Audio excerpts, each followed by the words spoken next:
My biggest thing, I think, is feeling good in your skin and being confident. My skin suit. Being physically capable of doing what it needs to do for me during the day.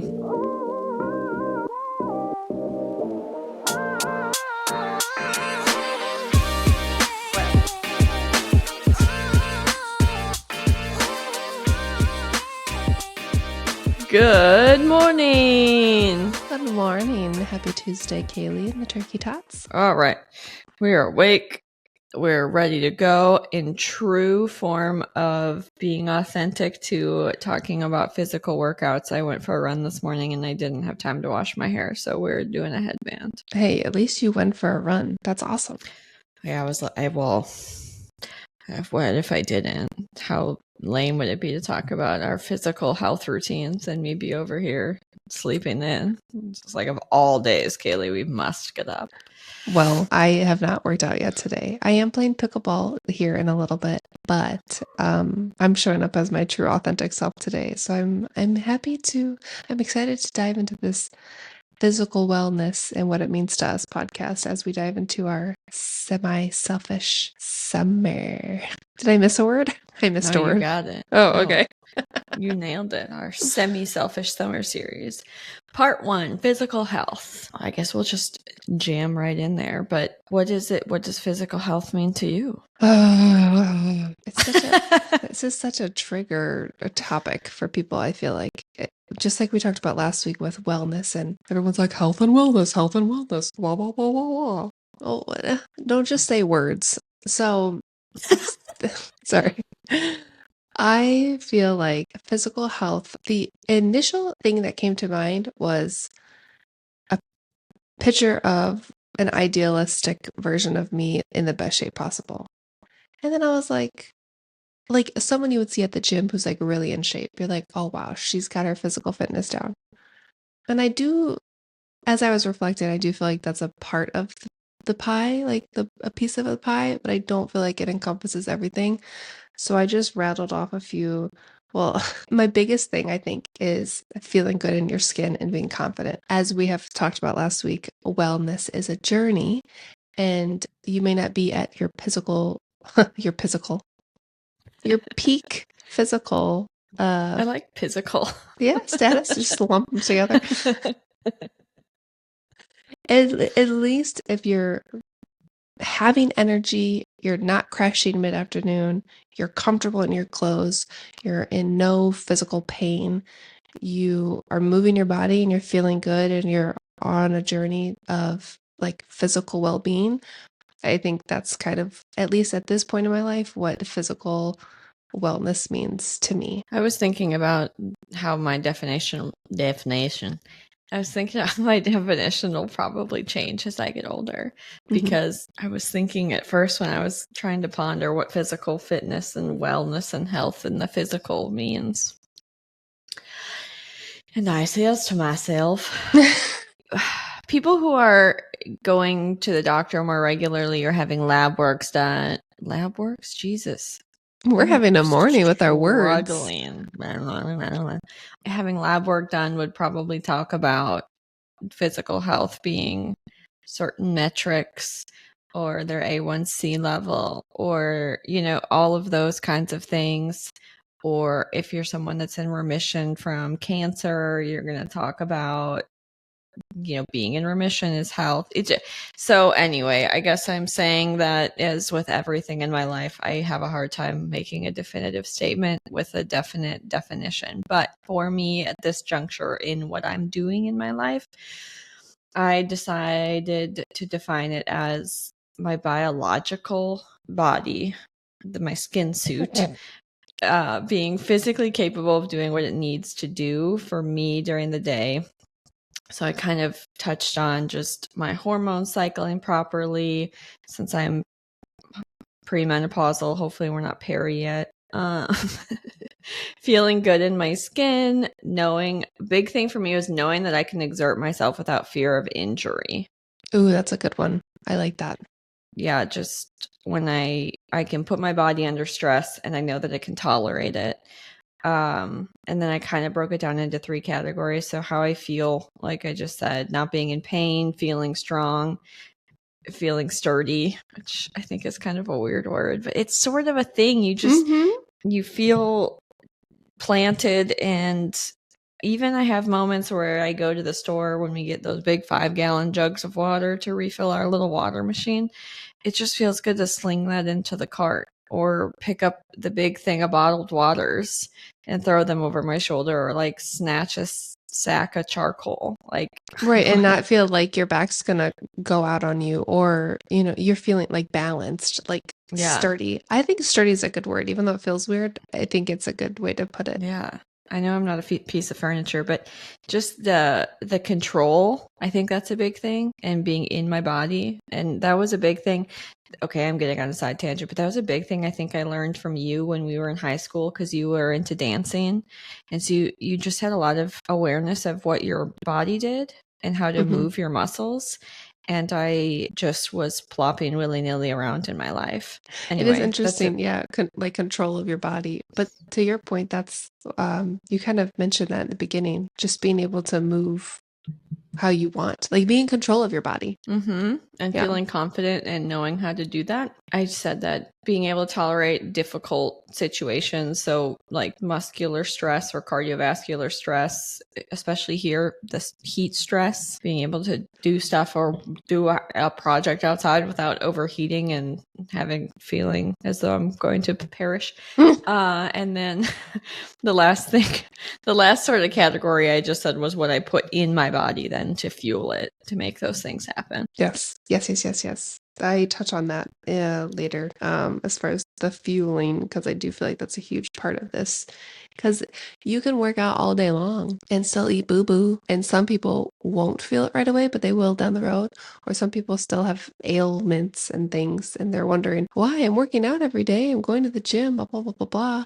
I'm at the weight I want to be. Well, you're eating processed crappy crap, and your body is not processing it correctly, so you don't feel good. Yeah. And I think it's a big one too for people who are struggling to start working out. If you're eating poo, then you feel like poo and then you don't want to do anything. Just figuring out where is the path of least resistance for you to break into that cycle to start doing a new pattern. Yep. And we can get into this in a little bit, but I have always been like a 0 to 100 type of person. Like, it's all or nothing. So, and I think when I was younger, it used to be fine because I didn't have as much responsibility. I could focus on it 100%. There was not all the life's plates that I was juggling. So it's like, yeah, I want to focus on fitness. I'll go ham, whatever. But I don't feel like that's sustainable now at this point, because I used to think like, if I work really, really, really hard in the gym and I sweat and I'm like exerting all this energy, I'm not going to want to waste all that time and energy I just put in by eating, fast food tonight. So it's going to give me more energy to make food and eat healthy. But now it's like, if I go too hard, too fast, then I'm sore and then I don't want to work out the next day. So for me, it's finding that balance now that I'm older and we have a family and more responsibilities and less time to like you said, what's the path of least resistance where I can do things, but maybe not go completely crazy, and slowly ramp my way up with healthy habits and stack them as I go. Yeah, I struggle with balance. This will be a recurring theme no matter what we're talking about. I thought it would be fun to just kind of go through our personal history of working out / fitness, with the caveat that I, again, hate the word fitness, but I can't think of a better term. I think it's the correct term. It's just overused, but just bear with us. You want to kick it off? So I want to just first say thank you to my parents for making me enroll in soccer, because I'm not competitive. I hated soccer. I hated it every moment. I think back about how annoying I must have been to my coaches, and I started young, probably in, 7, 8, young. I just would look forward to not going in anymore so I could take my shin guards off and my socks. That was a good feeling. I literally, I played soccer just in the little recreational league, and shout out to Neenah, Wisconsin for having a great Parks and Rec department. I don't know that other places have it in such a robust manner. Playing soccer and running around, just having exercise and being active as a kid and having that as a foundation, I'm so thankful for. Even if it wasn't my jam, the discipline was good. We were actually talking about this randomly the other day. Just team sports are good for you. I got sucked into the momentum, and then I tried out for the competitive team. But even then, I still would go up to my coach before the game was over and say, hey, are you putting me back in? And if they said no, I would get so excited and go take off my shin guards and my socks and put my slides on. Is that the team that we were on together when we didn't really know each other very well? Oh my gosh. Yeah.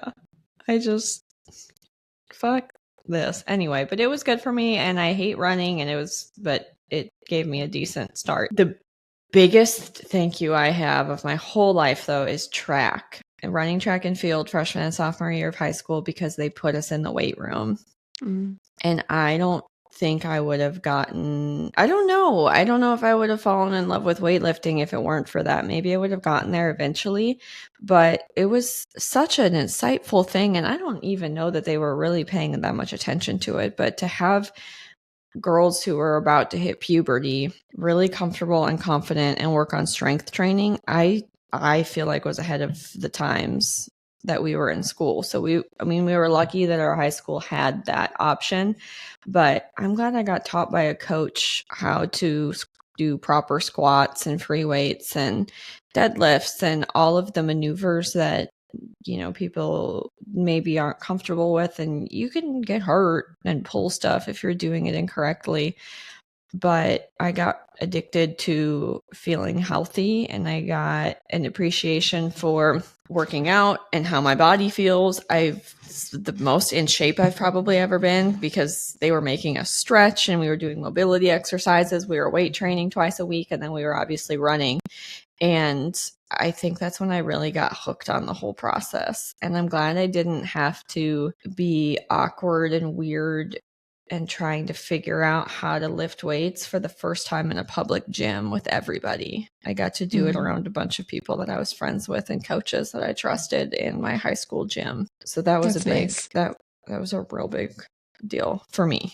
And then that transitioned me out of high school and into college. And then I obviously knew I already had the intrinsic need to work out, and I knew what the value was. I think that's the hardest part, is it's hard to get motivated to start working out, but I already knew I had the carrot already in place of, I knew how good it felt to feel in control of my body and to feel in shape and be able to do those things. And then the stress relief piece really became a big part of me wanting to continue to work out. So shout out to my friend Allie. We became friends at Starbucks, but she was really into weight training and things like that. And I think she's the one that introduced me to this dude named Mike Matthews, who was sort of the first, I guess, person in the fitness space I ever paid attention to. But he just made very simple, and he still does, very simple workout weightlifting regimens. So you just can buy the book, and it's the whole, here's your 5-day-a-week split, here's the lifts, here's the sets, and then you can just write in the weights. And that was really fulfilling for me starting out outside of a high school sport, because it gave me something to track, especially when you're young and you don't necessarily need to lose weight. Mm-hmm. I needed something to see improvement. And I also learned that I need to be told what to do, or I will just dick around at the gym and then be lazy. But if I have a list and I'm supposed to complete my list, that makes me stay on track. So that was cool. And I could watch my weights go up, and it was just a different way for me to sort of stay motivated and stay engaged.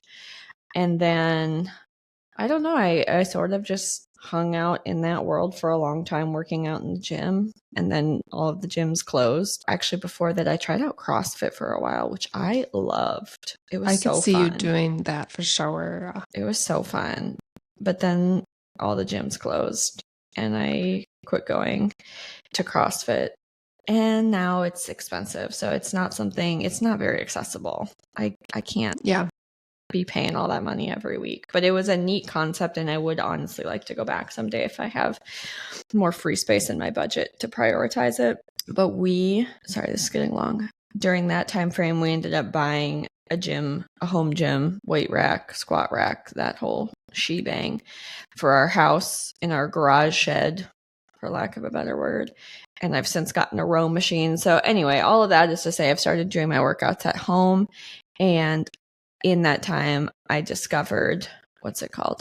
On It. So I use them for weight training programs now. And I've gotten more into kettlebells because I find it helps me I stay more loose. And I like the functional fitness aspects that On It incorporates. It's similar to CrossFit type workouts. So that has been really good for me. And my first go around of the Pandy, I had a lot of shortness of breath and I did not like how I felt. So that was a big motivator for me to work cardio strength training back into my workouts because I've always hated running. I don't think I'm built for it. I hate cardio. I hate it. Yeah, I hate it too. It's awful. But anyway, that was my kind of my kick in the pants to say, okay, Kaylee, the weightlifting is great, but you need to be well-rounded. So I used the Couch to 5K app and got myself to a point where I can at least run like 2 miles in the morning. I'm never going to be a long distance runner and I don't really want to be, but that's kind of how I arrived here and how I'm just thankful. I'm thankful I had foundations early and I appreciated how working out made me feel early, and I've been doing it and I have the muscle memory of how to do those things. And that's that. I like it. It's funny because our stories are similar in ways, and then there's like 3 points that are very opposite that I caught. So the first one being I really liked soccer, but I can't say you played volleyball too. We played soccer and volleyball, and then I played tennis, and tennis is what I kind of stuck with the most because it's in my family. My dad taught me from a young age. So being in a structured team sport from very, very young and then continuing that through high school for tennis for me was a huge part of things. Now tennis, I will say the workouts that we did were not like the drills and warm-ups and stuff were not super intense, but when you play 3 sets, you're getting your cardiovascular workout in for sure. But it was funny because you said track and you were very thankful for track. I despise track. I despise track so much that the one year I tried to do it with you guys, it's the only thing I've ever quit in my entire life. I could not make it through the season. Do you remember that? I quit mid-season. Was it high school or middle school? It was high school. And I purposely said I would like to do long jump and high jump because I don't like to run, but I'll be here and I'll be here for the team. And what do? They put me at sprints. I don't want to do sprints. Anyway, so oops, I quit track. I don't remember going to the weight training days. I don't remember that at all. So it's funny. Not a part of my memory. So I think tennis, thankfully, shout out to my parents and my dad who coached me like all my life. That was like the foundation of being quote unquote in shape and healthy. But it's funny because I think throughout all of my middle school and high school and even into the beginning of college, even though now looking back, I was at my healthiest and my skinniest. In those moments, I never felt like that was the fact. I always thought I was overweight or I could lose weight. So even though I was working out and healthier, maybe not with our food choices when we were younger, but I always wanted to lose weight. And so when I got into college and I stopped playing tennis, I was like, okay, I gotta do something. Like I can't just willy-nilly through college have no physical sport. I did end up joining a dance team and that was good, but it wasn't consistent enough where it was like my, workout stuff. So at that point, we did have a big gym. And I remember going and it was super awkward, but I would like rope in my roommates to come with me. And so that's kind of where I started going into a gym setting was at our college gym. And because our college was relatively larger, it was not tiny by any means. I didn't really know a lot of people at the gym, so I didn't really care as much. And that's where I kind of started like dipping my toe into the weightlifting stuff. And then when I moved to Texas after college, it was just me. I had an apartment gym. I was like, shit, whatever. Started following all these people on Instagram, downloaded programs and bought courses. ended up getting a membership at a gym here, and I went like balls to the walls, like weightlifting. Everything was weightlifting.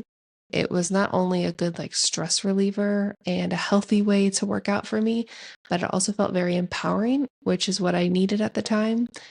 I needed like strength. Like I wanted to be able to beat someone up if I had to. I'm just kidding.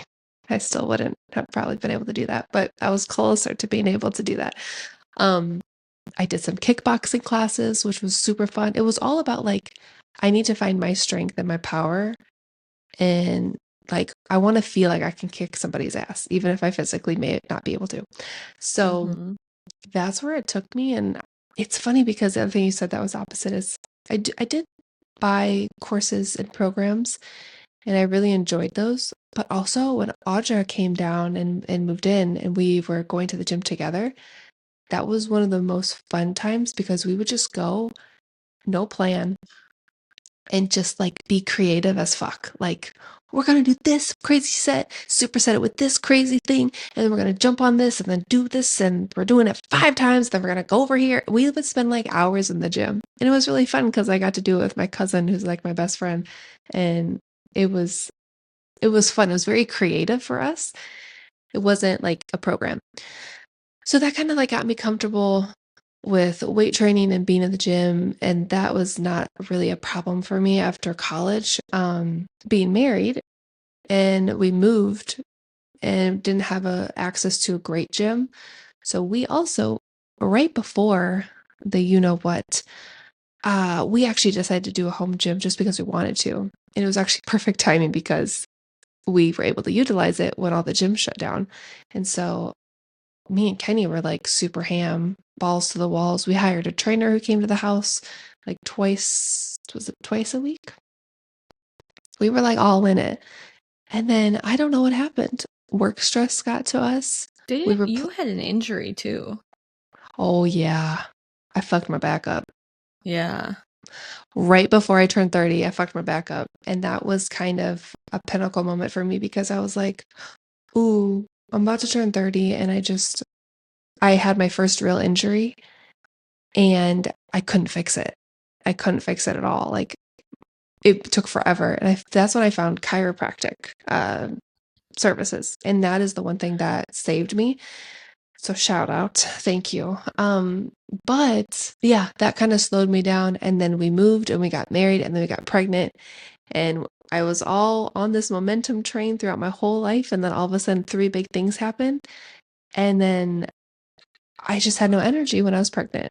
And then when you give birth, you're recovering. And then when you're a new mom, you're like, holy shit, I don't know what to do with myself.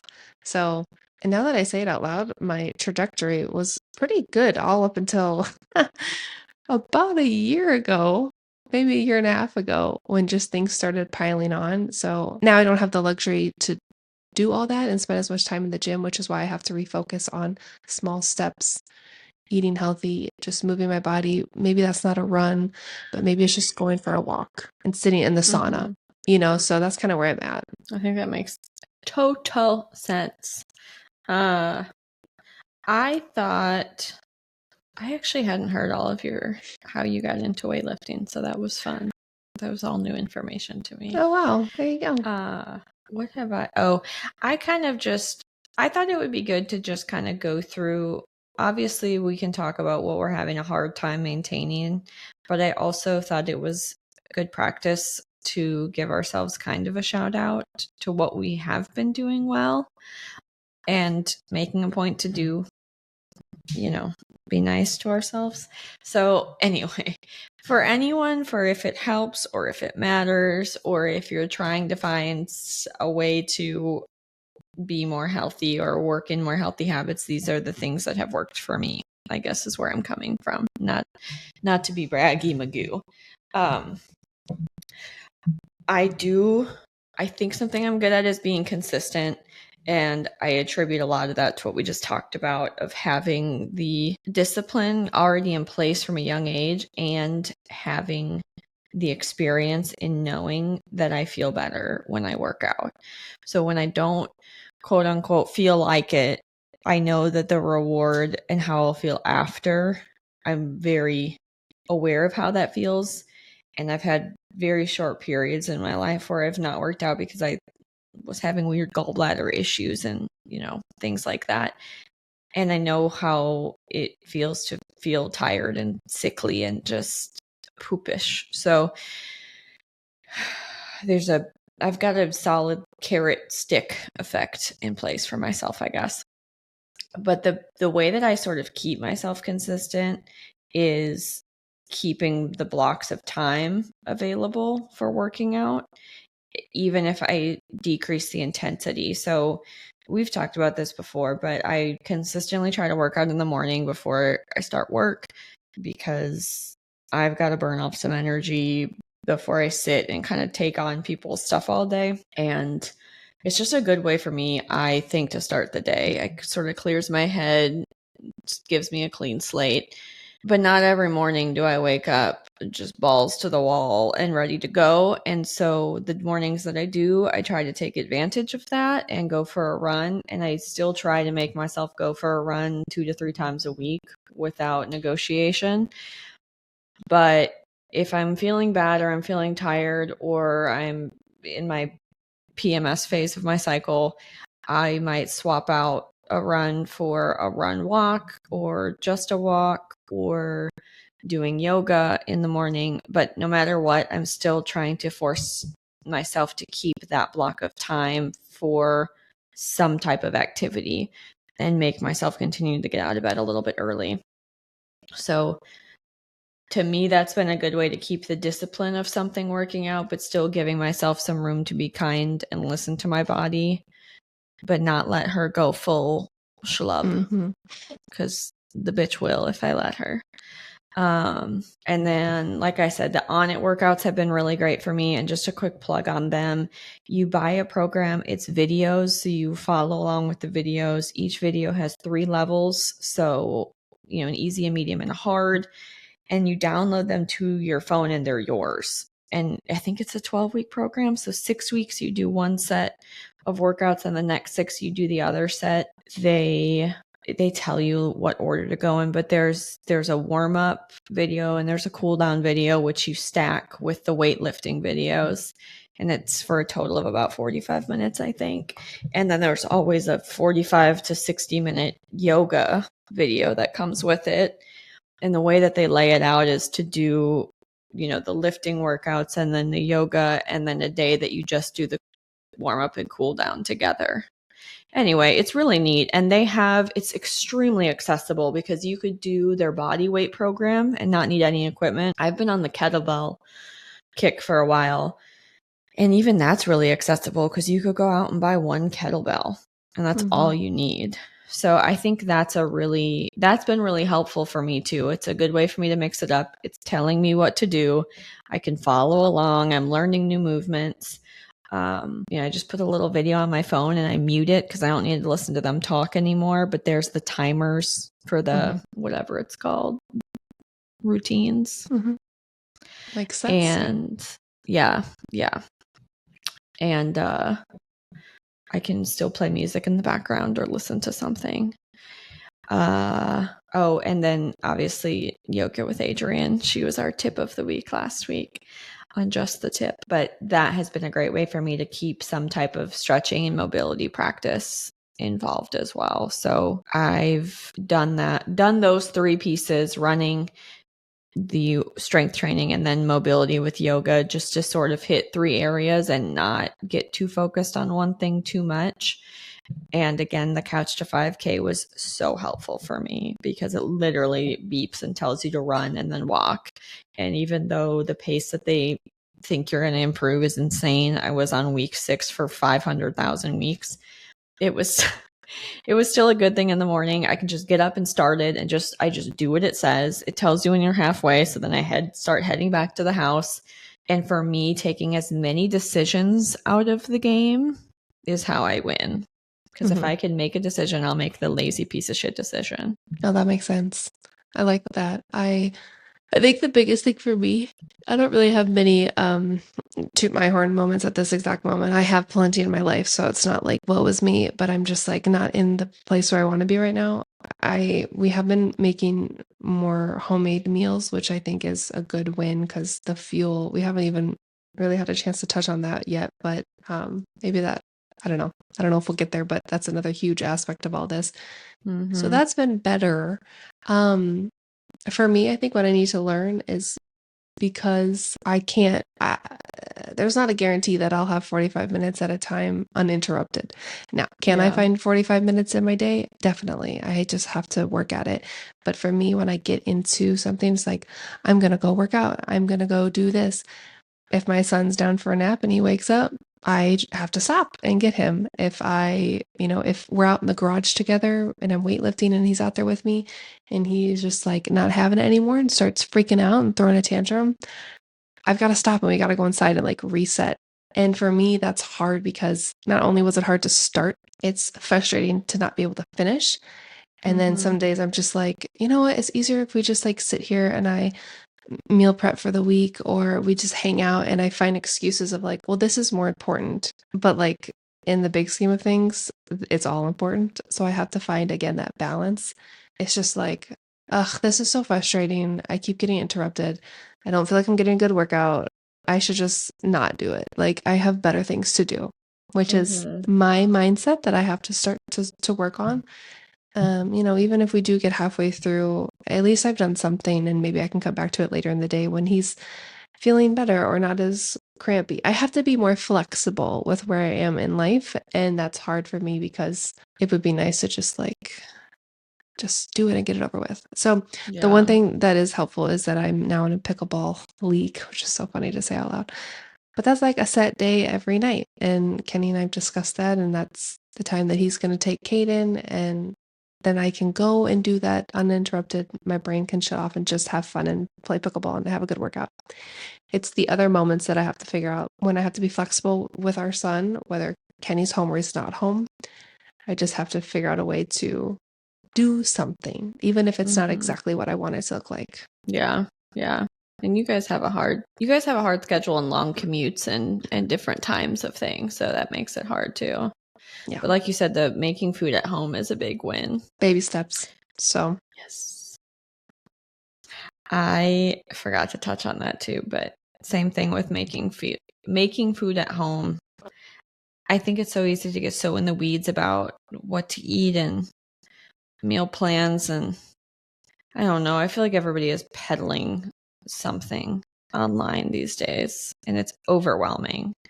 So I have just kind of gotten to a place where I say I'm just going to try to eat more things that are a food than not a food. As the least processed thing. Try to have most of that in a meal. So that's been kind of a good benchmark for me. I also love cooking and I love food, so I can't eat chicken breast and rice and broccoli every day for 5. I can't. I'll die. I'll wither away into a husk of sadness. So that's not happening. But I've kind of tried to get more, let's make sure I have a vegetable that's a whole vegetable, and let's make sure I have a protein that's a whole protein, and being aware of eating protein at every meal and trying to kind of keep that as a focus. Sometimes if I have the energy to track, I'll use my Fitness Pal, which is nice to look at macros. My biggest thing goes back to not having to make a decision. So I plan out, Kayla's seen, I make nerd alert plans for our meals every week for dinner. Excuse me. And I literally sit down and write out Sunday, Monday, and what we're eating and what I need. Smart. Because I don't want to make choices. I'm making choices all day and I have decision fatigue and I don't want any of that involved. And if I am left to my own devices, I will be a piece of shit. So I can't leave myself room. And I have the personality that if it's on a list or if it's something I'm supposed to do, I'll do it. But I make that list and I do my grocery shopping and I plan that out on a day that I'm off, that I have energy. And that has been a big thing for me too, because I would rather jam my toe on the door than go to the grocery store after work and deal with the public when they're all in there acting ridiculous. It's valid. Yep. I agree. There's always something to improve on. My like takeaways were, my first tip is get junk food out of the house because if it's there, you're gonna eat it. At least that's how I am. Meal prep to avoid. I love that you said decision fatigue. I don't love that I have that as well. But if you have things ready, then when you get hangry, you're not gonna make a bad decision of like, fuck it, let's just order fast food. Like that's where we get in trouble. And then just taking some responsibility and being flexible. I think that's my biggest thing. I need to just put one foot in front of the other and just do one thing every day that's going to make me feel physically better. Yeah, that's my goal. Maybe you could make yourself mentally a chart where you just have to fill 30 minutes of your day with an activity. Yeah, I like that. Because then you can say, all right, I did 20 of it, and I have to come up with 10 more minutes to do something. That's true. I like that idea. Since you can't, because I can dedicate blocks, which you can't necessarily do, but to dedicate us an amount of time and then just kind of try to do it. Yeah, I like that. I have an Apple Watch, so I can literally time things. Yeah. I have 5 minutes. Let me do a plank. You know what I mean? Just dumb, even if it's just dumb shit like that. But then you're at least filling your graph. Yeah. Imagining it like the school when you're trying to raise money so you can put a pie in your teacher's face. I will say my current struggles that I identified are my lackluster feelings about my lifting workouts because I'm doing them, but I'm sort of just going through the motions and feeling sloopy about it. Again, I have a hard time with eating healthy. Well, I have a hard time with trying to figure out how to eat the things to have a balanced diet of nutrients, and I struggle with believing anyone that sells vitamins or supplements. So I don't know. I don't know what to do with that, and I don't always know where to find good information. And I also hate swallowing pills, and my stomach gets upset, so I can't wake up in the morning and take vitamins. I'll gag and barf, and then my stomach will hurt. This will be a recurring theme, but I constantly struggle with balancing treats with discipline. It's rough. It's rough for me.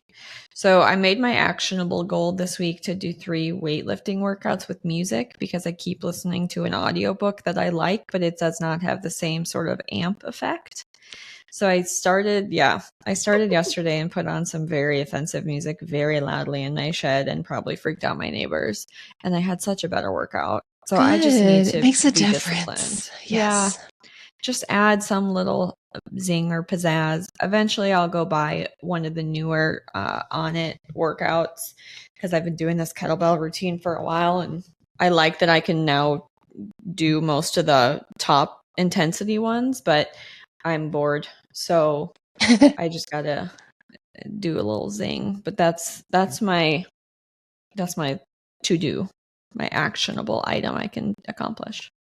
I love that. Okay, well, I had on here working out 4 days a week, and that was split up into certain days, but I actually like your idea better of just like 30 minutes of activity time with your body. So I'm going to try that this week, and I will report back.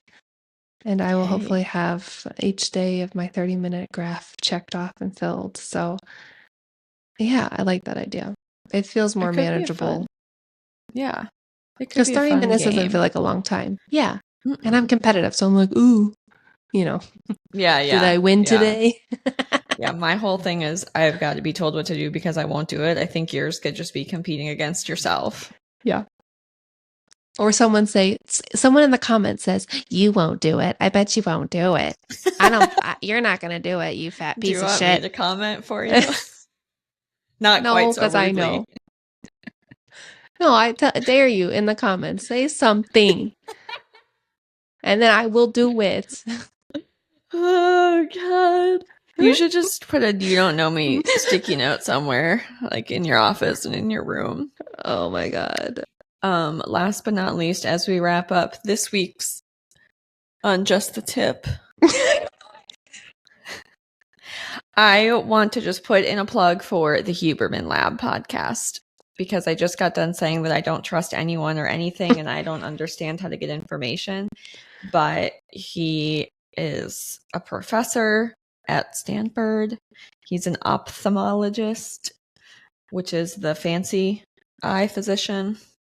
He is very research-based in everything that he does. He goes into all kinds of different topics, and then he'll have guests come on for things that he's not the expert on. So he did one on women's health and hormones and had a female physician come in who works with women in fertility. And I just think he does a really good job. He's very not biased to me, it seems, in his information. And he always gives people a way to implement what he's talking about at different levels of attainability. So he might talk about, he talks a lot about, cold plunge and heat exposure. But then he'll say, I recognize that everybody can go out and buy a $10,000 cold plunge tub. And here's some different things that we've seen in research that might work, like the ice face, shoving your face in a bowl of ice. And anyway, it's just really interesting. And he's way, way smarter than me, but I think he does a good job of making the information attainable. And I am not going to go read peer-reviewed information and go digging around to find that stuff. But by God, if you'll do it for me and then explain it to me and pros and cons, and here's why this information may or may not be biased, I just really appreciate it. And it's not a sales pitch, and he's not trying to sell you shit or peddle his trinkets. And I know that he already makes an income from his job, so he's not relying on trying to weasel you into purchasing his products to talk about stuff. Anyway, I like that. That's my plug. Everybody already knows that Joe Rogan has 500,000 people on his show with information, but Huberman Lab podcast, check it out. I love it. Good tip. All right. Well, this was fun. It was fun. I'm motivated. I'm about to go work out. Woo-hoo. Well, join us next week as we dive into another aspect of our semi-selfish summer series. Let us know what you're struggling with. Let us know what's working for you. Set a goal for the week, and then get back with us, and we'll recap how it went. I love it. Yay. And until next week. Did you hear what I just said? I mealy mouthed it. Love you, bye. I love you, bye.